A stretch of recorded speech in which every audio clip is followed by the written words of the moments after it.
Halo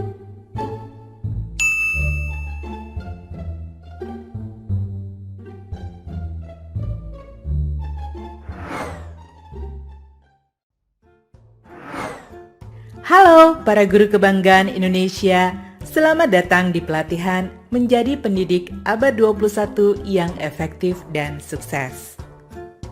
Di pelatihan ini akan dibahas mengenai proses yang perlu dilakukan oleh seseorang untuk dapat melewati setiap tahap perubahan.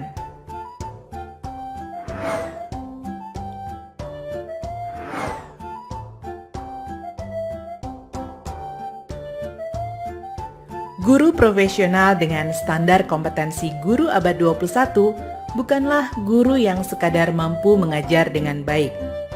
Guru profesional abad 21 adalah guru yang mampu menjadi pembelajar sepanjang karir untuk peningkatan keefektifan proses pembelajaran siswa seiring dengan perkembangan lingkungan. Mampu bekerja dengan, belajar dari, dan mengajar kolega sebagai upaya menghadapi kompleksitas tantangan sekolah dan pengajaran.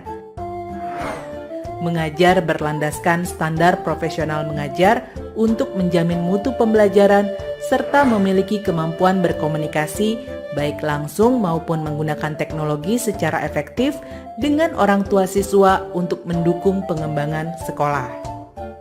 Untuk menjadi pendidik abad 21 yang efektif dan sukses, guru perlu melakukan perubahan dalam hal karakteristik dan kepribadian yang lebih baik. Seperti yang telah kita ketahui bersama, terdapat 5 tahapan yang perlu dilakukan jika ingin melakukan perubahan dalam hal karakteristik dan kepribadian yang lebih baik, yaitu 1. Prakontemplasi, 2. Kontemplasi, 3. Persiapan, 4. Tindakan, 5. Penguatan. Bagaimana caranya agar seseorang dapat terus berkembang dari satu tahap ke tahap lainnya hingga mencapai tahap penguatan? Pada bagian ini kita akan membahas proses yang dapat dilakukan untuk mencapai tiap tahap perubahan tersebut.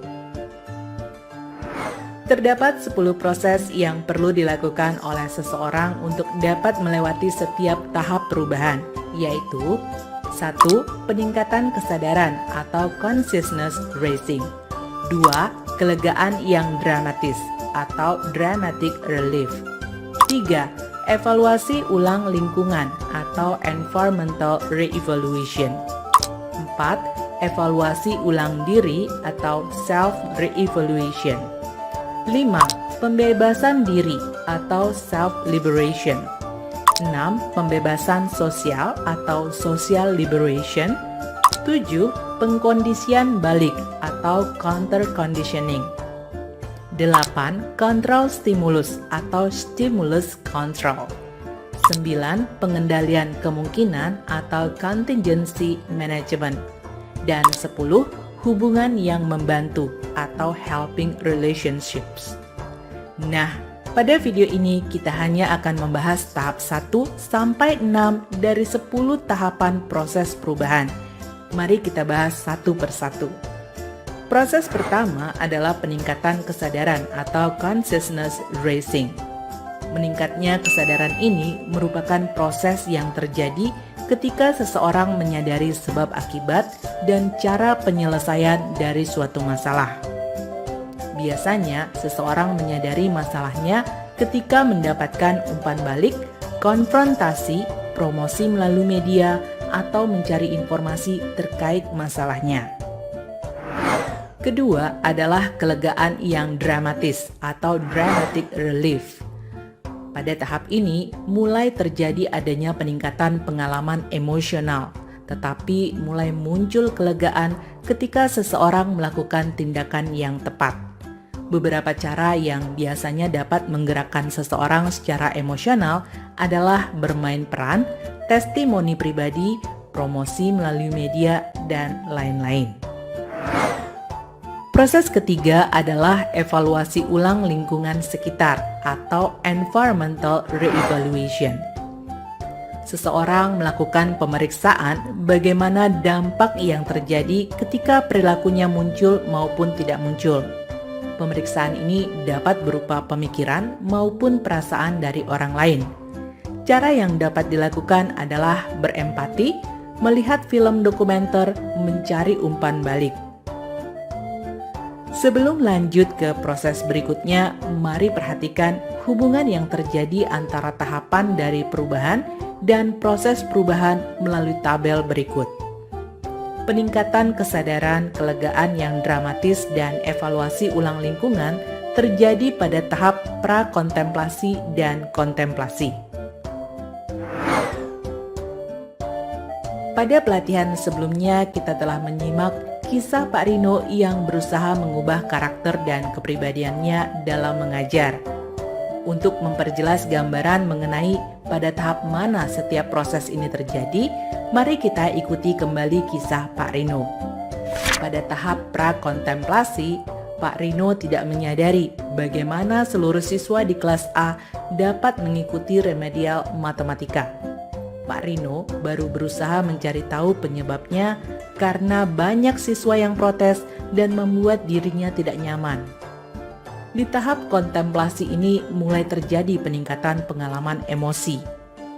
Pak Rino membayangkan dirinya menjadi siswa dan dengan membayangkan tersebut, Pak Rino menyadari bahwa bukan kemampuan siswanya yang bermasalah, tetapi siswanya yang pasti takut karena sering dimarahi. Di sini terjadi peningkatan kesadaran oleh Pak Rino. Pak Rino kemudian melakukan evaluasi ulang lingkungan dengan membayangkan apabila ia yang menjadi siswanya pasti timbul kecemasan sehingga siswanya tidak berani bertanya. Setelah mengetahui penyebabnya, ia tidak lagi merasa khawatir dengan masalah tersebut karena ia telah mengetahui akar permasalahannya, yaitu sikapnya yang terlalu galak.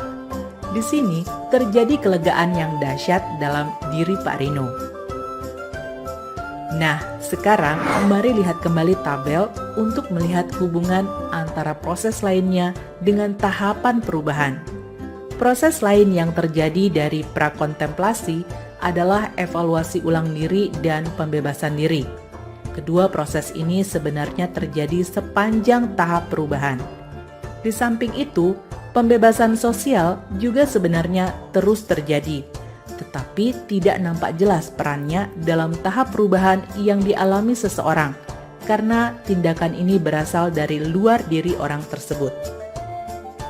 Kita lanjut ke proses berikutnya, yaitu evaluasi ulang diri atau self-re-evaluation. Seseorang melakukan pemeriksaan terhadap gambaran dirinya, baik terhadap pemikirannya maupun perasaannya saat perilaku muncul maupun tidak muncul. Cara yang dapat dilakukan adalah dengan membayangkan ketika perilaku muncul atau tidak muncul, mengklarifikasi nilai atau value dari suatu tindakan. Proses berikutnya atau yang kelima adalah pembebasan diri atau self-liberation. Ini merupakan proses di mana Anda mulai memiliki keyakinan bahwa seseorang atau diri seseorang dapat berubah. Keyakinan tersebut juga diiringi dengan komitmen yang dibentuk untuk mencapai perubahan. Kita lanjut ke proses pembebasan sosial atau social liberation. Pembebasan sosial terjadi ketika seseorang memperoleh peluang untuk berubah. Pembebasan sosial ini biasanya kurang tampak perannya secara langsung dalam tahapan perubahan yang dialami seseorang. Pembebasan sosial ini dapat berupa dukungan sosial, penyediaan fasilitas, maupun penegakan peraturan tertentu. Mari kita kembali pada kisah Pak Rino untuk melihat gambaran proses evaluasi ulang diri, pembebasan diri, dan pembebasan sosial. Evaluasi ulang diri terjadi ketika Pak Rino mulai memperbaiki pandangan Pak Rino terhadap kemampuan para siswa. Ketika Pak Rino mulai melakukan perencanaan dalam menghadapi para siswanya di tahap tindakan, proses pembebasan diri sedang terjadi dalam diri Pak Rino. Usaha Pak Rino tersebut juga semakin tampak karena adanya penilaian kinerja yang dilakukan oleh kepala sekolah setiap semesternya.